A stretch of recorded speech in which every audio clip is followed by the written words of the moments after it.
এ তো পুরো সোনার সোহাগা।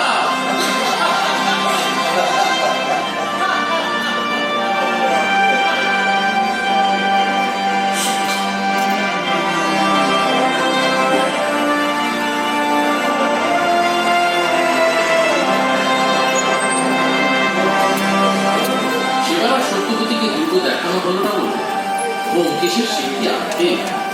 তাই 6 মাস পর আমরা 4 জন আবার বেরোলাম দক্ষিণেশ্বরে।